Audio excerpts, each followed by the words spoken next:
પ્રણામ મિત્રો, અત્યાર સુધી આપણે પ્રકરણ 4માં 10 પ્રશ્નો ચર્ચા કરી, જેમાં છેલ્લે મધ્યકાલીન સંસ્કૃત અને મધ્યકાલીન તમિલ સાહિત્ય એ વિશે આપણે સમજ્યા. હવે આ વિડીયો તાસમાં આગળના મુદ્દામાં સમજીએ તો પ્રશ્ન નંબર 11, મધ્યયુગના ફારસી સાહિત્યનું વર્ણન કરો. મધ્યયુગના ફારસી સાહિત્ય વિશે. તો મધ્યયુગના સલ્તનત કાળમાં દિલ્હી સલ્તનત, જેમાં ફારસી એ દિલ્હીના સુલતાનોની રાજભાષા હતી, એટલે બધો જ રાજકીય વહીવટ ફારસી ભાષામાં થતો, એટલે એ રાજભાષા કહેવાય. ફારસી સાહિત્યની અસરને લીધે અનેક ફારસી શબ્દોનો સમાવેશ ભારતીય ભાષાઓમાં થયેલો છે. એનો એક સરસ પુરાવો છે કે આજે આપણી રાષ્ટ્રીય ભાષા હિન્દી, તો હિન્દીના ઘણા બધા શબ્દો જે ફારસી ભાષામાંથી ઉતરી આવેલા છે. મધ્યયુગમાં અનેક ઇતિહાસકારો થઈ ગયા, જેમાં ઇતિહાસકાર જિયાઉદ્દીન બર્ની, મધ્યયુગના ઇતિહાસકાર જિયાઉદ્દીન બર્ની, જેમણે ખલજી અને તુઘલક વંશના રાજ્યનું વિવરણ કરતો એક ગ્રંથ લખ્યો, એક કૃતિ, તારીખે ફિરોઝશાહી, અને રાજકીય સિદ્ધાંતો વિશે એક બીજી કૃતિ આપી, ફતવાએ જહાંદારી. એટલે આપણે મધ્યયુગના ઇતિહાસકાર જિયાઉદ્દીન બર્નીની આ બંને કૃતિઓ યાદ રાખવાની થાય. તારીખે ફિરોઝશાહી, જેમાં ખલજી અને તુઘલક વંશના રાજ્યનું વિવરણ છે, અને ફતવાએ જહાંદારી, જે રાજકીય સિદ્ધાંતો પર આધારિત ગ્રંથ છે. એ સમયના સૌથી મહાન સાહિત્યકાર, ઇતિહાસકાર, રહસ્યવાદી સંત અને સંગીતકાર. એનો એક રેફરન્સ મિત્રો આપણને ચેપ્ટર 2થી મળેલો છે. સંગીત કલા વિશે જે આપણે સમજ્યા ને એમાં આવતું હતું. તુત્તી એ હિન્દ તરીકે પ્રસિદ્ધ થયેલા અલાઉદ્દીન ખલજીના સમયમાં અમીર ખુસરો, પ્રસિદ્ધ સંગીતકાર અને ઇતિહાસકાર, રહસ્યવાદી સંત, તો એ અમીર ખુસરોએ નૂર એટલે નૂહ, સિપિહર, કિરાતુલ સદાયન નામની કૃતિઓ રચી. તદુપરાંત તેણે અનેક કાવ્ય ગ્રંથો પણ રચ્યા છે, અનેક કાવ્ય ગ્રંથોની પણ રચના કરી. દિલ્હીની આસપાસના પ્રદેશોમાં બોલાતી હિન્દવી ભાષા, આમ તો લોકબોલી છે હિન્દવી, હિન્દવી ભાષાને અમીર ખુસરો પોતાની માતૃભાષા માનતા. એટલે અમીર ખુસરોની માતૃભાષા કઈ હતી? તો હિન્દવી. એમાં એ ભાષામાં તેમણે અનેક કાવ્યો રચ્યા છે હિન્દવીમાં. હવે એક સર્જક તરીકે અમીર ખુસરોની સૌથી મોટી વિશિષ્ટતા, તો તેમણે હિન્દી અને ફારસી બંને ભાષાઓ, એટલે કે મિશ્રણવાળી દ્વિભાષી ચોપાઈઓ અને દુહાઓ રચ્યા હતા. આ અમીર ખુસરોની એક આગવી સિદ્ધિ હતી, દ્વિભાષી ચોપાઈઓની રચના હિન્દી અને ફારસી બંને ભાષાઓને જોડીને. તો મિત્રો, આ આપણે સમજ્યા મધ્યયુગનું ફારસી સાહિત્ય. 3 માર્ક્સનો પ્રશ્ન આવે ત્યારે તમારે 6 મુદ્દાઓ અહીંયા જે પ્રમાણે આપ્યા છે એ 6 મુદ્દાઓ રજૂ કરવાના થાય છે. હવે પ્રશ્ન નંબર 12, મધ્યયુગના, જેમ અગાઉ આપણે વાત કરી ફારસી સાહિત્ય, એમ મધ્યયુગમાં થઈ ગયેલા પ્રસિદ્ધ સર્જક અમીર ખુસરોનો પરિચય આપો. હમણાં આપણે ટૂંકમાં અમીર ખુસરોની વાત સમજ્યા. હવે અમીર ખુસરોનો એક સ્વતંત્ર પ્રશ્ન જો આવે તો આપણે એની વિસ્તારપૂર્વક માહિતી રજૂ કરવી પડે. અમીર ખુસરો એટલે દિલ્હી સલ્તનત કાળના સૌથી મહાન સાહિત્યકાર ગણાય છે. સૌથી મહાન સાહિત્યકાર દિલ્હી સલ્તનત કાળમાં. એક કવિ, ઇતિહાસકાર, સંગીતકાર અને રહસ્યવાદી સંત એમ બધી બાબતોમાં એક કવિ તરીકે, ઇતિહાસકાર તરીકે, સંગીતકાર તરીકે અને રહસ્યવાદી સંત તરીકે પ્રસિદ્ધિ મેળવેલી. અમીર ખુસરો સુપ્રસિદ્ધ હઝરત નિઝામુદ્દીન ઓલિયાના શિષ્ય હતા. એટલે આ એમના ગુરુનું નામ છે કે અમીર ખુસરોના ગુરુનું નામ શું? તો હઝરત નિઝામુદ્દીન ઓલિયા. હમણાં જે આપણે કૃતિઓની ચર્ચા કરી એ જ કૃતિઓ એમના પરિચયમાં આપણે રજૂ કરવી પડે. અમીર ખુસરો એ ફારસી સંસ્કૃત ભાષાના વિદ્વાન હતા. સંસ્કૃત અને ફારસી. આશિકા, નૂર, સિપિહર અને કિરાતુલ સદાયન જેવી જાણીતી કૃતિઓ અમીર ખુસરોએ આપેલી. એ સિવાય અનેક કાવ્યગ્રંથો પણ રચ્યા હતા. અમીર ખુસરોને ભારતીય હોવાનો ગર્વ હતો. આ કેટલીક એમની વિચારસરણી, કેટલાક એમના મંતવ્યો આપણે યાદ રાખવાના છે. તેથી તે ભારતને પૃથ્વી પરનું સ્વર્ગ ગણાવતા, ભારતને પૃથ્વી પરનું સ્વર્ગ માનતા. તેમણે પોતાની કૃતિઓમાં, પોતાના પુસ્તકોમાં ભારતનું વાતાવરણ, ભારતની સુંદરતા, આપણી ભવ્ય ઇમારતો અને જ્ઞાન વિજ્ઞાનના ભારોભાર વખાણ કર્યા છે. કહેવાનો મતલબ કે ભારતીય સંસ્કૃતિ, ભારતનું વાતાવરણ, આપણી સુંદરતા, આપણી ઇમારતો, જ્ઞાન વિજ્ઞાન એના ભરપૂર વખાણ એમની કૃતિઓમાં છે. તેઓ દ્રઢપણે માનતા હતા કે હિન્દુ ધર્મનું સારત્વ અનેક દ્રષ્ટિએ ઇસ્લામ ધર્મ સાથે મળતું આવે છે. આ એમનું એક મંતવ્ય, એમની એક વિચારસરણી કે હિન્દુ ધર્મનું સારત્વ, હિન્દુ ધર્મનો નિચોડ એ અનેક દ્રષ્ટિએ ઇસ્લામ ધર્મ સાથે મળતું આવે છે. ઇસ્લામ ધર્મ એટલે મુસ્લિમ, મુસ્લિમ ધર્મ સાથે જોડાયેલું છે. તે દિલ્હીની આજુબાજુના વિસ્તારોમાં બોલાતી હિન્દવી ભાષાને પોતાની માતૃભાષા માનતા. હમણાં આપણે ચર્ચા કરી એટલે હિન્દવી એ તેમની માતૃભાષા હતી. હિન્દવીમાં તેમણે અનેક કાવ્યો રચ્યા હતા. એ પોતાની માતૃભાષામાં અનેક કાવ્યોની રચના કરેલી. તેમણે હિન્દી અને ફારસીનું સંમિશ્રણ કરીને દ્વિભાષી ચોપાઈઓ અને દોહાઓ રચ્યા હતા. આ એમની મુખ્ય વિશિષ્ટતા. એટલે મિત્રો, મોસ્ટ ઇમ્પોર્ટન્ટ પ્રશ્ન છે મધ્યયુગના સાહિત્યમાં. બોર્ડ એક્ઝામમાં સૌથી વધારે પૂછાયેલો પ્રશ્ન અમીર ખુસરોનો પરિચય. સ્વાધ્યાયમાં પણ છે જ. એટલે આપણે આ પ્રશ્નની તૈયારી ખાસ ધ્યાનમાં રાખીને કરવી. એ પછીનો 13મો પ્રશ્ન છે મધ્યયુગમાં. તો મધ્યયુગના પ્રાદેશિક ભાષાઓના સાહિત્ય વિશે નોંધ લખો. મધ્યયુગના પ્રાદેશિક ભાષાઓના સાહિત્ય વિશે આપણે ચર્ચા કરીએ અને એને સમજીએ. તો મધ્યયુગ દરમિયાન બંગાળ, ગુજરાત અને અન્ય રાજ્યોના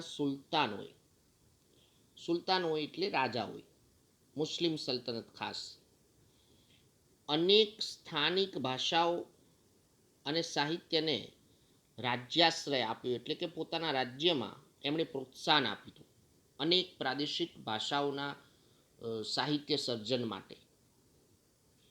જેમાં કબીર જેવા ભક્તિ માર્ગના અનેક સંત કવિઓએ લોક ભાષામાં ઉપદેશ આપ્યો હતો. કેમ કે અન્ય ભાષાઓ સમાજના બધા જ લોકો જાણતા નહોતા, એટલે લોક ભાષામાં કબીર જેવા સર્જકોએ ઉપદેશ આપેલો. સંઘુ કડીમાં લખાયેલ કબીરના દોહા જે લોક સાહિત્યનું અંગ બન્યા છે. આજે પણ કબીરના દોહાઓ ગવાય છે, તો એ સંઘુ કડીમાં લખાયેલા. આ સમયમાં ભોજપુરી અને અવધી હિન્દી ભાષાની મુખ્ય બોલીઓ હતી. મિત્રો, હિન્દી એ આપણી રાષ્ટ્રીય ભાષા છે. હિન્દી આજે ઘણા બધા પ્રદેશોમાં બોલાય છે. હિન્દીમાં પણ ઘણું સમૃદ્ધ સાહિત્ય છે. આપણે અહીંયા હેતુલક્ષી પ્રશ્નમાં ખાસ યાદ રાખવાનું છે કે હિન્દીની મુખ્ય બોલીઓ ભોજપુરી અને અવધી. જો એવું કહ્યું હોય કે હિન્દી ભાષાના બે સ્વરૂપ, તો ત્યારે આપણે યાદ રાખીશું વ્રજ અને ખડી બોલી. વ્રજ અને ખડી બોલી. તો અવધી ભાષામાં મલિક મોહમ્મદ જાયસીએ પદ્માવત નામનું મહાકાવ્ય રચ્યું. અવધીમાં સુંદર કાવ્ય પદ્માવત. સંત તુલસીદાસ, જેમની આ રચના સૌ કોઈને યાદ હોય, રામચરિતમાનસ, સુપ્રસિદ્ધ ગ્રંથ તુલસીદાસ. બંગાળમાં પણ સુલતાનોનું પ્રોત્સાહન મળવાથી બંગાળી ભાષામાં પણ સાહિત્યની રચના થયેલી, જેમાં કૃતિવાસે રામાયણની રચના કરી. જેમ અગાઉના વિડીયો તાસમાં આપણે સમજ્યા હતા કે તમિલ ભાષામાં રામાયણ, તો તમિલ ભાષામાં રામાયણ એટલે કવિ કંબલ. એમ અહીંયા બંગાળી ભાષામાં રામાયણની રચના કોણે કરી? તો કૃતિવાસે. કવિ ચંડીદાસે સેંકડો ગીતો રચ્યા બંગાળી ભાષામાં. બંગાળી ભાષામાં ભક્તિ ગીતોની રચના. બંગાળમાં સંત ચૈતન્ય મહાપ્રભુ, એમણે પણ ભક્તિ ગીતો લખવાની પરંપરા શરૂ કરેલી. આ નામ આપણે ખાસ યાદ રાખીશું. બંગાળી ભાષામાં સંત ચૈતન્ય મહાપ્રભુથી ભક્તિ ગીતો લખવાની પરંપરા. જેમ આપણા ગુજરાતીમાં નરસિંહ મહેતા. નરસિંહ મહેતાએ ગુજરાતી ભાષામાં અને સંત નામદેવ અને સંત એકનાથે મરાઠી ભાષામાં ભક્તિ ગીતો રચેલા. નામદેવ અને એકનાથ એમણે મરાઠી ભાષામાં ભક્તિ ગીતો આપ્યા અને નરસિંહ મહેતાએ ગુજરાતી ભાષામાં. કાશ્મીરમાં જૈનુલ અબિદીનના આશ્રય, કાશ્મીરના શાસક એ સમયે જૈનુલ અબિદીન સલ્તનત રાજા, જેમણે મહાભારત અને રાજતરંગીણી જેવા સંસ્કૃત ગ્રંથોનો ફારસીમાં અનુવાદ કર્યો. આ સંસ્કૃત કૃતિઓ આપણે આગળ જોઈ હતી.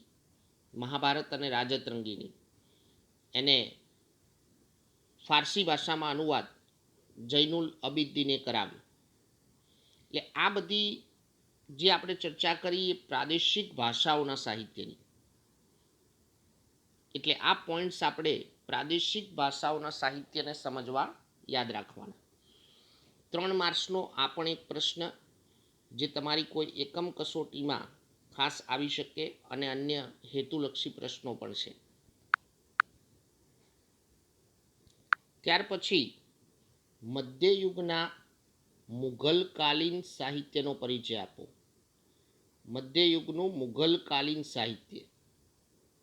પ્રશ્ન નંબર 14.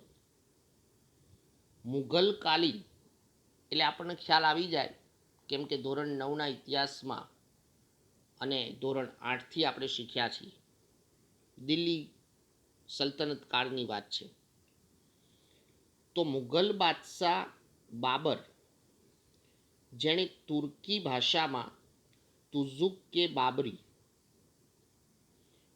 જેને ફારસીમાં બાબરનામા અને બાદશાહ જહાંગીરે તુઝુક કે જહાંગીરી નામની આત્મકથાઓ લખી. એટલે મધ્યયુગના મુઘલકાલીન સાહિત્યમાં જે મુઘલ રાજાઓ હતા એમણે પોતાની આત્મકથાઓ લખેલી. હુમાયુની બહેન ગુલબદન બેગમે હુમાયુની આત્મકથા લખી હુમાયુનામા. ક્રમમાં આપણે યાદ રાખવાનું છે. સૌથી પહેલા બાબર, તો બાબરે તુર્કી ભાષામાં તુઝુક કે બાબરી, જેનું અનુવાદ થયું ફારસીમાં બાબરનામા. બાદશાહ જહાંગીર, તો તુઝુક કે જહાંગીરી નામની આત્મકથા. હુમાયુના જીવન પ્રસંગો, એનું જીવન ચરિત હુમાયુની બહેને લખ્યું ગુલબદન બેગમે હુમાયુનામા. બાદશાહ ઔરંગઝેબ એ પણ સિદ્ધ હસ્તલેખક હતો. એની પણ રચનાઓ મૌલિક રચનાઓ હતી. છેલ્લો મુગલ બાદશાહ બહાદુર શાહ ઝફર, એક પ્રખ્યાત ઉર્દુ કવિ. છેલ્લો મુગલ બાદશાહ બહાદુર શાહ ઝફર. હવે અહીંયા એક ખાસ સ્પષ્ટતા કરીએ કે અકબરનો સમય એટલે સાહિત્યનો સુવર્ણયુગ કહી શકાય. મુઘલકાલીન રાજાઓ જે થયા એમાં અકબરના સમયમાં જે સાહિત્ય રચાયું એ ખૂબ સમૃદ્ધ સાહિત્ય હતું. બાદશાહ અકબરના સમયમાં તુલસીદાસ, સુરદાસ, કેશવદાસ, રહીમ વગેરે હિન્દી ભાષાના મહાન સાહિત્યકારો થઈ ગયા. તમને ખ્યાલ છે, તમે ક્યાંક કોઈ વાર્તાઓમાં સાંભળ્યું છે અકબરના નવરત્ન. એ અકબરના નવરત્નોમાં આ સર્જકોનો પણ સમાવેશ હતો. દેશના ઘણા ભાગોમાં આજે પણ રહીમના દોહા પ્રસિદ્ધ છે. રહીમના દોહાઓ આજે પણ ગવાય છે, જેમ કબીરના દોહાઓ. બાદશાહ અકબરે મહાભારત, રામાયણ, અથર્વવેદ, ભગવદ્ ગીતા, પંચતંત્ર વગેરે ગ્રંથોનો અનુવાદ કરવા માટે એક સ્વતંત્ર ખાતાની રચના કરેલી. પોતાની રાજ્ય વ્યવસ્થામાં આ બધા જે સંસ્કૃત સમૃદ્ધ સાહિત્ય હતું એના અનુવાદ માટે એક અલગ વ્યવસ્થા, એક અલગ ખાતાની રચના થયેલી. એ સમયે અબુલ ફઝલ જે ફારસી સાહિત્યકાર હતા, એ અબુલ ફઝલે ફારસી ભાષામાં આઈને અકબરી નામનો ઐતિહાસિક ગ્રંથ લખેલો. આઈને અકબરી ઐતિહાસિક ગ્રંથ છે. જેમ અગાઉ આપણે એક એવું ઉદાહરણ મળ્યું, રાજત રંગીણી સર્વપ્રથમ ઐતિહાસિક ગ્રંથ. એ પ્રમાણે તેણે અકબરની આત્મકથા પણ લખેલી, અકબરનામા. એટલે આપણે બે કૃતિ યાદ રાખવાની થાય અબુલ ફઝલની, આઈને અકબરી અને અકબરનામા. અબુલ ફઝલનો ભાઈ ફૈઝી એ પણ ફારસી ભાષાનો મહાન કવિ હતો. તેણે પણ અનેક સંસ્કૃત ગ્રંથોનો ફારસીમાં અનુવાદ કર્યો હતો. અનેક સંસ્કૃત કૃતિઓ જે ફારસીમાં અનુવાદ થયેલી. એટલે આ પ્રમાણે આપણે ક્રમમાં મુઘલકાલીન રાજાઓ જે કૃતિઓ એમણે રચના કરેલી એ કૃતિઓ આપણે યાદ રાખવાની થાય છે. બાબર, ત્યાર પછી બાદશાહ જહાંગીર, હુમાયુ, બાદશાહ ઔરંગઝેબ, ત્યાર પછી જોઈએ તો મુગલ બાદશાહ બહાદુર શાહ ઝફર, અકબર, અબુલ ફઝલ અને અબુલ ફઝલનો ભાઈ ફૈઝી. એટલે આ એક બીજો 3 માર્ચનો આપણો પ્રશ્ન અહીંયા પૂરો થયો. હવે જોઈએ પ્રશ્ન નંબર 15. તો ભારતમાં ઉર્દુ ભાષાના વિકાસનો પરિચય. હવે મિત્રો, ઉર્દુ ભાષા જે મધ્યકાલીન યુગમાં ઉદ્ભવેલી ભાષા. 2 જ ગુણમાં પ્રશ્ન આવે. તો ભારતમાં ઉર્દુ ભાષાનો જન્મ મધ્ય યુગ દરમિયાન થયો હતો. આજે ઉર્દુ ભાષા પણ અનેક પ્રદેશોમાં બોલાય છે, ભારતના ઘણા પ્રદેશોમાં. અને ઉર્દુ ભાષામાં પણ ઘણું સમૃદ્ધ વૈવિધ્યપૂર્ણ સાહિત્ય સર્જન થયેલું છે. સમય જતાં આ નવી ભાષા એ પણ સાહિત્યની દૃષ્ટિએ સૌથી સમૃદ્ધ ગણાતી ભારતની અન્ય ભાષાઓના સમકક્ષ બની ગઈ. એટલે ઉર્દુ ભાષાનો પણ ઉદ્ભવ ખૂબ ટૂંકા સમયમાં ઘણું સમૃદ્ધ સાહિત્ય રચાયું. ઉર્દુ ભાષામાં વલી, મિરદર્દ, મિર્તકી મીર, નઝીર અકબરાબાદી, અસદુલ્લા ખાન, ગાલિબ જેવા મહાન કવિઓ થયા. આ ઉર્દુ સાહિત્યકારો કે ઉર્દુ કવિઓ 18મી સદીમાં ઉર્દુ ગદ્યનો વિકાસ થયો. ઘણા બધા સંસ્કૃત મોટા ભાગના ઐતિહાસિક ગ્રંથોનું ઉર્દુમાં પણ ભાષાંતર થવા લાગ્યું. સંસ્કૃત કૃતિઓ જે પ્રકરણમાં આગળ આપણે જોઈ એવી ઘણી સંસ્કૃત પ્રસિદ્ધ કૃતિઓ એનું અનુવાદ ઉર્દુમાં થયું, ભાષાંતર થયું. ઉર્દુમાં અનેક મૌલિક ગ્રંથો પણ રચાયા, જેનું એક ઉદાહરણ આપણે જોઈએ અહીંયા. તો મોહમ્મદ હુસૈન આઝાદ જેમનો એક મહત્વનો ગ્રંથ દરબારે અકબરી ગદ્ય છે મિત્રો. આ ઉર્દુ ગદ્યનો મહત્વનો ગ્રંથ છે મોહમ્મદ હુસૈન આઝાદનું દરબારે અકબરી. આ સમયમાં ભારતીય ભાષાઓમાં થયેલા નવલકથાના વિકાસની સાથે ઉર્દુ નવલકથાનો પણ વિકાસ થયો હતો. ઉર્દુ નવલકથાઓ પણ સર્જન થયેલી. એટલે આ રીતે આપણે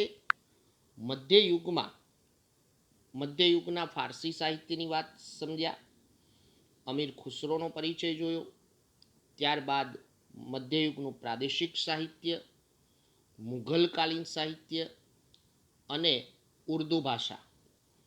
તો આ પ્રશ્નો પણ મિત્રો ધ્યાનથી નોટબુકમાં લખવાના છે અને એને સમજવાના છે. અસ્તુ, પ્રણામ.